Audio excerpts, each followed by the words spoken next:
Hello everyone and welcome back to Brooksburk Zoo. We're starting on the top of the Garden of the Origins and having a short tour through our Eurasian carnivore house before we start in today's episode. We finished this build in the last episode with the habitat for the Siberian tigers. We're going to see them in a minute and a half. First of all, we're going to have a look at our beautiful Eurasian lynx habitat. This is absolutely my favorite habitat, I think, from the whole zoo. I just love the whole building with the aviary kind of habitat for the lynx, as well as this beautiful habitat for our sloth bears that we built the episode before. You can see the sloth bears actually can use their boxes and go inside the house. You're going to see that later with the Siberian tigers as well. So everything works out pretty fine after we adjusted everything. So here once again the view into the Eurasian lynx habitat. We have to change that sign on this side. It shouldn't say Eurasian lynx, it should be for the Siberian tigers. I forget about it all the time. I saw it as I flew through the zoo, as I did the cinematic tour, and I thought before we're going to build the next habitat we're going to change that, but yeah, once again I forgot about it. Dementia. Yeah, that's what it is. So here's the Siberian tiger habitat. You could see in the background that the tigers are walking into the house. You can see it here in the background, maybe? Yeah. Here you can see one of them going inside, the other one is already in the inside. It's a little awkward because they are jumping inside. I just don't know if they are scared of those metal beams that I used for building this, because they're jumping into it. Yeah, but never mind. In the end, they are going inside the house, and that is all that I was asking for. So I'm very happy about that. So in today's episode, but stop, wait. You know what time it is? Yeah, this is the best time for you to actually hit the like button for today's video and also subscribe to my channel so you don't miss any further episodes on Brooksburks Zoo, Litchfield Zoo, Bahati Park, real life zoo tours, baking videos, and all the stuff that's coming in the future as well. So in today's episode, we are going to build the last habitat actually for the animals from the Eurasian Animal Pack. Yeah, and what's left? It's the Saiga antelope. And we're going to have a beautiful habitat for them. Not a natural one, because Saigas are more like steppe animals, so they live in more dry areas, and this habitat is going to be a little lush like all the habitats that we do have in here in the Garden of the Origins, so that it is in the same vibe as the other habitats. So as I said, it's not a natural looking habitat, but it's going to be a beautiful habitat in the end, but you will see that. First of all, we are going to build the shelter for the animals as we always do. So once again, it's build a building time. And I wanted the building to look a little bit more familiar, or a little bit more, how do I say it? In the style of our castle that we have, because in the area where we are going to build the habitat for the Saiga antelope, we are very close to Brooksburk Castle, and I thought this would make sense to have a building in that style here, because it could be some of the buildings that were around the castle. You know, many of the staff in that area didn't live or directly work in the castle, but had buildings outside and around the castle. So I thought we are going to build something like a stable or something like that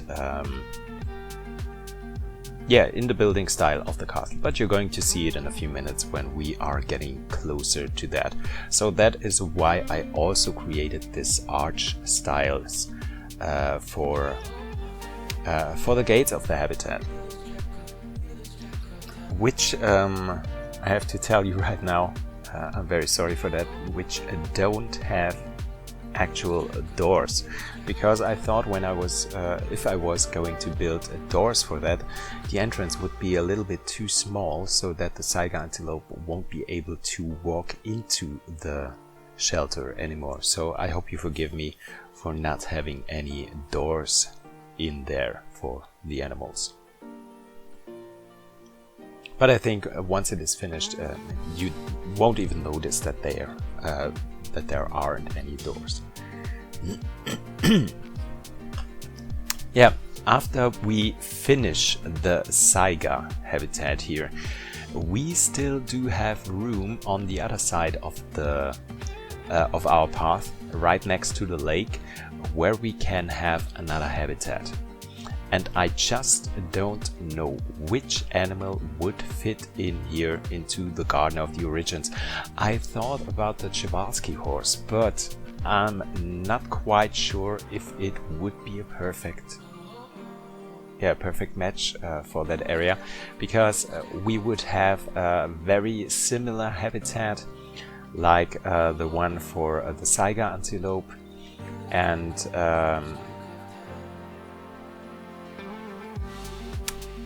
yeah, I'm scared that the barriers right next to the visitors part would make the whole area a little bit tight, and yeah, I just don't see it. So if you guys have any recommendations for what animal actually could live right next to the Saiga antelope, just let me know in the comment section, and I'm very happy to take that into consideration when we are going to build in the next episode for the next animals. That's also going to be the last animal that we are going to have here in the Garden of the Origins before we start building the next habitats for our little South America section, which I'm very excited for. And yeah, we do have so much space left. I think you're going to see that in the end of the video, that I don't know how we could ever come to an end here in Brooksburg Zoo. So yeah, but we will get there. I also thought what might be an option here on the opposite side of the path, right next to the lake, if we are not going to have any animal habitat in there, so we are just going to have something like a garden in there, so like some plants, maybe some sculptures or something like that. So yeah, that could also be an option. So just let me know in the comments what you guys think about that, or maybe you have a totally different idea for that part of the zoo. So yeah, I'd just like to know what you guys think what we could do in here. So using these pieces here for our windows, I hope I did use some brown shades. I'm not quite sure. One of those, the darker one on the inside, is looking a little bit reddish, so I don't know. Maybe it is red or it is not. Yeah. So forgive me if it is red. I just didn't see that. Yeah, and here you can already see right now what I was talking about. So that this whole building is in a very similar style like Brooksburk Castle is, so that you can see a relation of those buildings.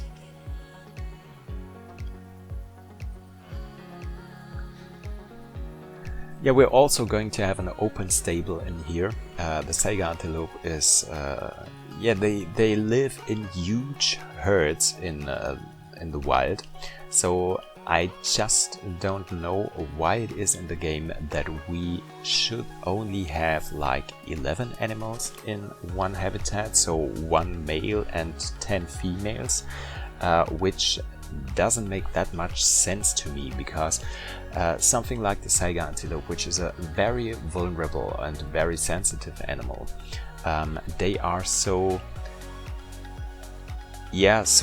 small, and they have so thin legs. You don't want to scare these animals, so they are very, very vulnerable. So if they are scared and they are trying to run away, they are in the risk of getting seriously hurt. So if they break a leg or something like that, that would also be a death sentence for them. And so the mortality rate on these animals is very high. So if you actually would keep those animals in a zoo, and those are so rare animals as well, you would have to keep a bigger herd than just 11 animals. Yeah, but as I said, in the game the regulations are just 11 of them, 1 male and 10 adult females. So yeah, in the wild, I said it already, those animals live in huge herds. That means we have herds about like the wildebeest herds in the Serengeti. We do have herds of thousands, and please correct me if I'm wrong, of millions of those animals all together. So yeah, as I said, they live in massive herds. And the Saiga antelope is very, very, very, very sensitive animal, very rare animals, even if there are pretty much of them in the wild. They have several problems in the past. So there was a virus going around that killed thousands, 10,000s, if not 100,000s of these animals, which is very scary, because yeah, you do have these massive herds of the animals, and if you have a virus that is so very contagious that you don't have only a few of them dying, but killing a huge number of these animals, that could bring them very close to the verge of extinction. So yeah.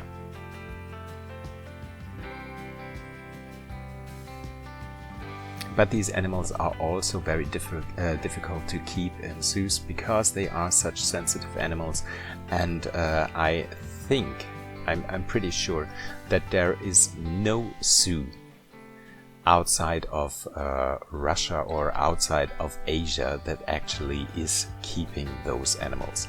I can remember seeing one of the last animals of them. I don't know if it was a male or if it was a female, in the zoo of Cologne. At least 12 or 15 years ago in the zoo of Cologne, which was so special to me, because I can remember as a child I saw a television show for children. Was it Carmen Sandiego or something like that? I just don't know. They were talking about the Saiga antelope, and I was so fascinated about it, because you see it in the game. You can see the huge snout of the animals that almost looks like some kind of a trunk. So they are so special, so very different from all the other antelopes that you actually knew, and they are almost like, yes, somewhat like the pronghorn antelope, which is also very unique, so that they are directly out of the Ice Age. So survivors from the Ice Age or something like that. I just was trying to find the correct word, so excuse me for taking a break in between my sentences. Yeah, they are so special, and I was so fascinated about them, and I always wanted to see those animals. And I'm, as I told you guys, I'm very happy that I was able to see one of those animals alive, because I fear that I won't be able to see one of those animals ever again in my whole lifetime, because it doesn't look like any of the European zoos or any of the zoos around the world are going to have those animals in the future. You never know. We thought that about the Gerenuk as well, and now we do have them in both zoos in Berlin. So yeah, as I said, you never know, but I think that wouldn't be possible anytime soon, and it definitely would not be an option for me to go to Russia ever. Yeah. Yeah, so, but enough about the animals. You can actually see we are close to finishing the building for the animals. I'm just building the roof.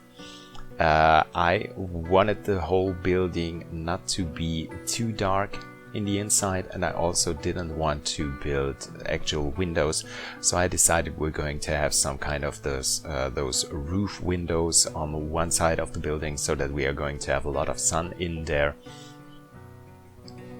And we're not going to have a too dark shelter for the animals. Here you can see the finished build.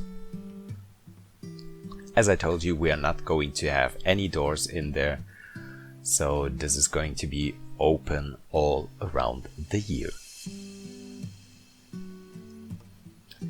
So, building a new fence for the animals. I didn't want it to be too high, so you're going to see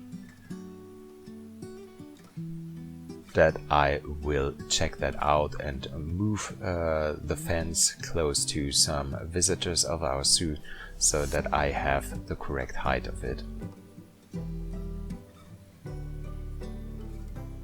so that children can see into the habitat and adults can as well.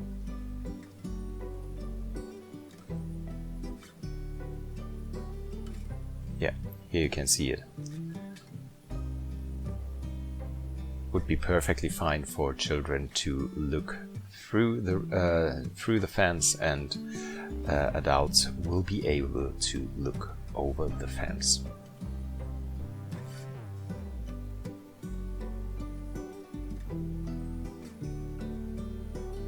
So the habitat is going to be pretty in a decent size, because we're going to have, I think, 6 females and 1 male, and I hope that we are getting many offspring of the animals.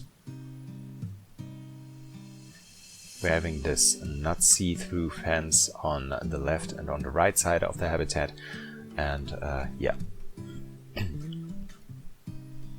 By the way, here you could already have seen the area that I was talking about in the beginning of the video, where I don't have a clue which animal could fit in there.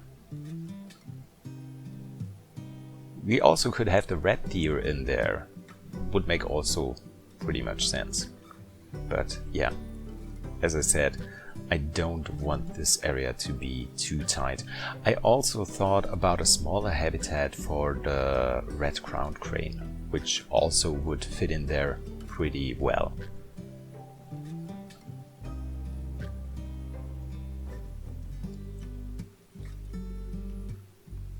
Collecting all the building parts from somewhere in the zoo to finish this here.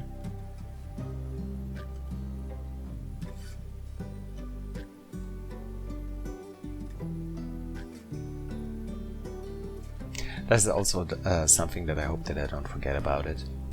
Before I will put the zoo into the workshop, I have to do some cleanup and taking care of some areas that we didn't finish yet. So like putting these building pieces over the path and stuff like that.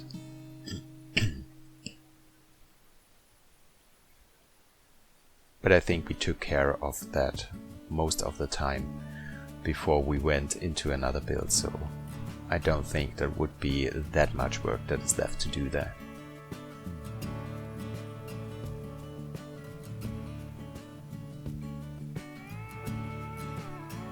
Some trees, and here once again some trees in the background as well.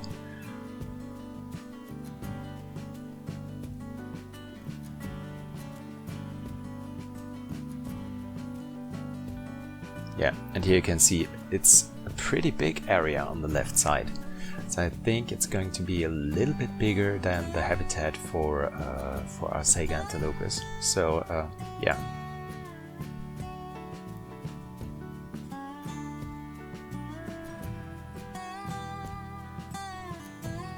Maybe some kind of a walkthrough habitat would also be pretty cool.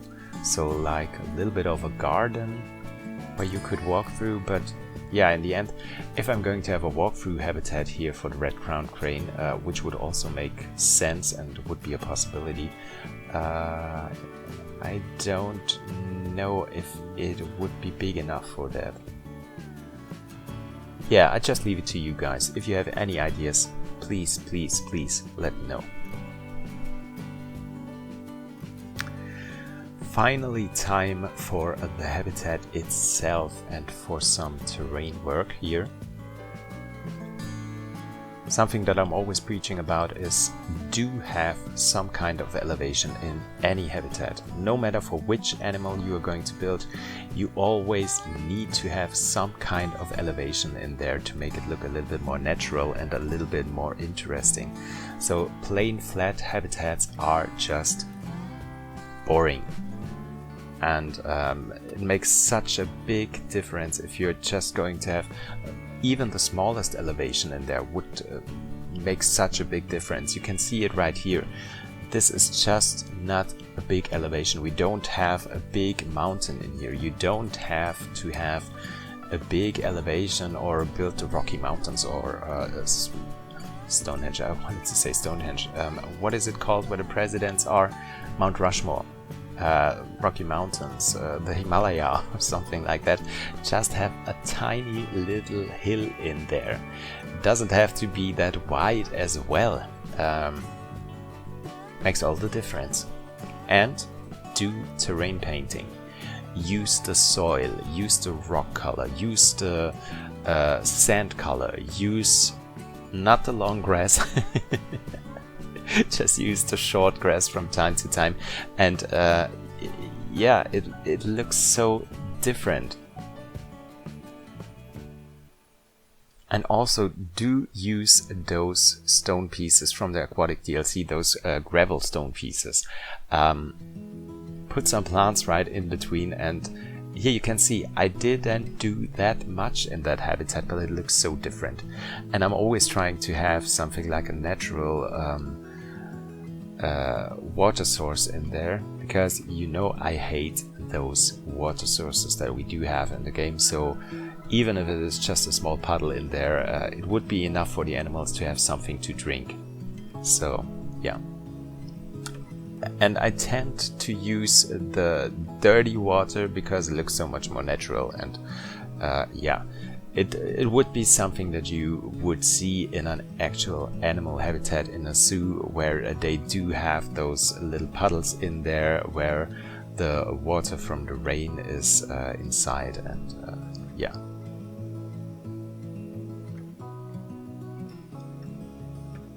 And the animals would always prefer a natural water source before something that you present them. Yeah, using the bison grass from here and there. As I said, this is not a natural habitat for the Saiga antelope, and I also do think it is a little bit too overgrown for something like these animals that are grazing, and it would be a lot more dirt in there, I think. But in the end, when I look back at the habitat where the Saiga antelope in Cologne Zoo was, it was very green.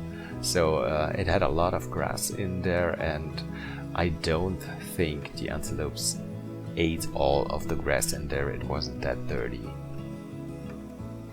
But I also do think there was only one specimen left in that habitat, so yeah, wouldn't be possible for one of them to eat all the grass of the whole habitat.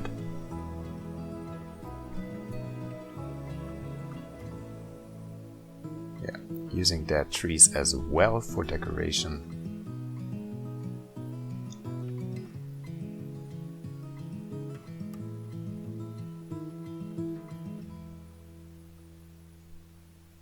And nothing too big that would actually block the view of our visitors in there. Just some enrichment items, and then we could call it a day, and we are finished. So we can purchase the animals and let them into their brand new habitat, which we are going to have a look at right now. Here you can see in the background we do have Brooksburk Castle in the front, and on the background the little building for our Saiga antelopes. So yeah, I'm going to leave you guys alone with a few views at our new habitat and the animals in there. I hope you guys did enjoy today's episode. If you did so, hit the like button, hit the subscribe button, and I hope you will also tune in next week when we are going to finish the Garden of the Origins with this little area here on the left side. So thanks for watching, guys, and see you next week. Bye!